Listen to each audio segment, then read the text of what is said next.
সরাসরি কোচবিহার বক্সিরহাটের ছবি। রাহুল গান্ধীর ভারত জোড়ো ন্যায় যাত্রা এসে পৌঁছলো বক্সিরহাটে।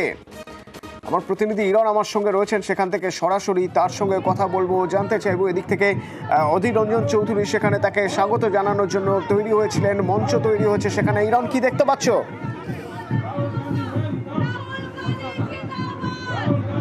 একদমই অতনু, ঘড়ির কাঁটা ঠিক 10টা 47 অসমের গৌরীপুর থেকে রাহুল গান্ধীর যে ভারত জোড়ো ন্যায় যাত্রা বাংলায় প্রবেশ করলো। কিছুক্ষণের মধ্যে এই মঞ্চে রাহুল গান্ধী প্রবেশ করবেন। তার যে ন্যায় যাত্রার গাড়ি বা যে বাসে করে তিনি ন্যায় যাত্রা করছেন, সেই বাস এসে পৌঁছেছে। কিন্তু মানুষের ভিড় এই মুহূর্তে এতটাই, বা কংগ্রেস সমর্থকদের ভিড়, যে তাকে এখনো নেমে আসার মুহূর্তে। এবং বলতে বলতে অতনু, আমি দেখাচ্ছি, তোমাকে দেখাবো, কয়েক মুহূর্তের অপেক্ষা, ভারত জোড়ো ন্যায় যাত্রা রাহুল গান্ধী মঞ্চে এসে প্রবেশ করবেন। বাস থেকে তিনি নেমে এসছেন। এই ন্যায় যাত্রা আজ সারা দিন ধরে চলবে এবং এই ন্যায় যাত্রা আজ ফালাকাটা পর্যন্ত যাবে। প্রচুর ভিড় মানুষের। এবং রাহুল গান্ধী আসন্ন লোকসভা ভোটের আগে বাংলার জোট পরিপ্রেক্ষিতে কি বার্তা দেন সেটা অবশ্যই দেখার। কিন্তু এই মুহূর্তের যে ছবি, সেটা হচ্ছে যে কংগ্রেস সমর্থকরা তারা কিন্তু রাহুল গান্ধীকে একবার ছুঁয়ে দেখার জন্য, একবার তার কাছে যাওয়ার জন্য রীতিমতো কিন্তু শোরগোল ফেলে দিয়েছেন। এবং তাকে প্রচুর ভিড় ঠেলে, হয়তো কয়েকবার দূরত্ব বাস থেকে মঞ্চ, কিন্তু ওই পা হেঁটে আসতে কিন্তু সময় লাগে। অধীর চৌধুরীকে দেখতে পাচ্ছি, অধীর চৌধুরী নিজে দাঁড়িয়ে আছেন এবং রাহুলকে ওয়েলকাম করলেন। রাহুল গান্ধী মঞ্চে এসে পৌঁছলেন। অতনু, আমি দেখাতে বলবো, এই সরাসরি যে জায়গায় কিন্তু রয়েছেন রাহুল গান্ধী এসে পৌঁছলেন অধীর চৌধুরীর সঙ্গে।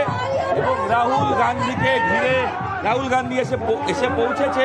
আমরা দেখাচ্ছি এখানে প্রচন্ড রাহুল গান্ধীকে ঘিরে, কিন্তু আমরা সুব্রতকে বলবো দেখানোর জন্য।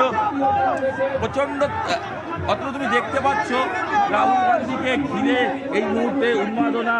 এবং এই মুহূর্তে কিন্তু রাহুল গান্ধীর স্লোগানিং হচ্ছে। অধীর চৌধুরী, রাহুল গান্ধী দুজনেই রয়েছেন। কিছুক্ষণের মধ্যেই এই যে ন্যায় যাত্রার যে পতাকা, সেটা কিন্তু হস্তান্তর করা হবে এবং সেই হস্তান্তর প্রক্রিয়া সেটাও আমরা দেখব, যেখানে অসমের প্রদেশ কংগ্রেস সভাপতি তিনি কিন্তু অধীর চৌধুরীর হাতে সেই পতাকা তুলে দেবেন এবং তাকে বরণ করা হচ্ছে। সেই ছবি আমরা দেখছি, তাকে টিকা পরিয়ে বরণ করা হচ্ছে।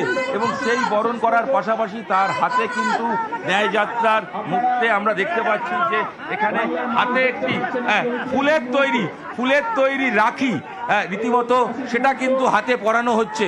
রাহুল গান্ধীর হাতে ফুলের তৈরি রাখি, সেটা কিন্তু পরানো হচ্ছে, আমরা দেখতে পাচ্ছি। এবং অবশ্যই যে ছবি আমরা দেখছি, পাশে অধীর চৌধুরী রয়েছেন, একটা ফুল এবং গোলাপ দিয়ে তাকে সংবর্ধনা জানানো হচ্ছে।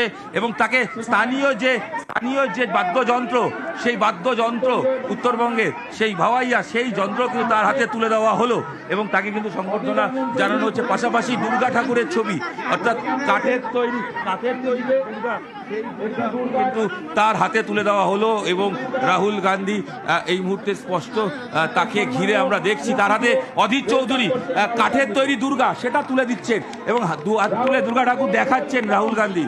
এবং রাহুল গান্ধীকে আরও কাছ থেকে দেখার জন্য রাহুল গান্ধী কিন্তু ইতিমধ্যেই মানুষের ভিড় এবং বাঁধন ভাঙা ভিড়, সেটা কিন্তু আমরা দেখতে পাচ্ছি। কারণ যে জায়গা, যে মুহূর্তে একদম ছোট্ট একজন সদস্য, কংগ্রেসের এক সভাপতি, কংগ্রেসের ছোট্ট সদস্য রাহুল গান্ধীর পাশে এসছেন।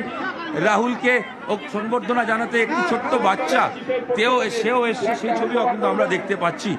এবং রাহুল গান্ধীর সঙ্গে সে রয়েছে। তো সব মিলিয়ে অধীর চৌধুরীর পাশে রাহুল গান্ধী রয়েছেন এবং অসমের নেতৃত্ব তারাও কিন্তু এই মুহূর্তে রয়েছেন। বক্সিরহাট হচ্ছে বাংলা এবং অসমের সীমান্ত থেকে, অসম থেকে, গৌরীপুর থেকে যে যাত্রা শুরু হয়েছে, সেই যাত্রা বাংলায় রাহুল গান্ধীর ভারত জোড়ো ন্যায় যাত্রা প্রবেশ করলো। মোট এই দফায় 523 কিলোমিটার এই যাত্রা কিন্তু হবে। আজ কোচবিহারের বিভিন্ন রাস্তা দিয়ে তার যাওয়া, কখনো রোড শো, কখনো নেমে পায়ে হেঁটে তিনি যাবেন, বিভিন্ন সময় বাসে যাবেন। এবং আজকে ফালাকাটায় গিয়ে কিন্তু আজকে এই যাত্রা শেষ হবে। কাল পরশু বিশ্রাম রয়েছে, তারপর আবার কলকাতা থেকে জলপাইগুড়ি হয়ে তারপর কিন্তু উত্তর দিনাজপুর, সেই জায়গায়ও কিন্তু এই র্যালি যাবে। গতকাল নিশ্চয়ই তোমার খেয়াল থাকবে যে মমতা বন্দ্যোপাধ্যায় তিনি যখন বলেছেন বাংলায় তিনি একা লড়বেন লোকসভা ভোটে, তারপর রাহুল গান্ধী এবং এই মুহূর্তে যে ছবি, যে পতাকা হস্তান্তর, আমি সেই ছবিটা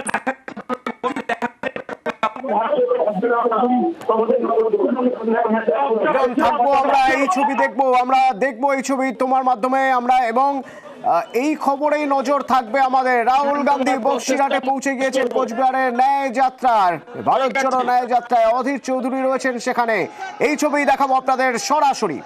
আমাদের ন্যায় প্রসেস ইতিমধ্যে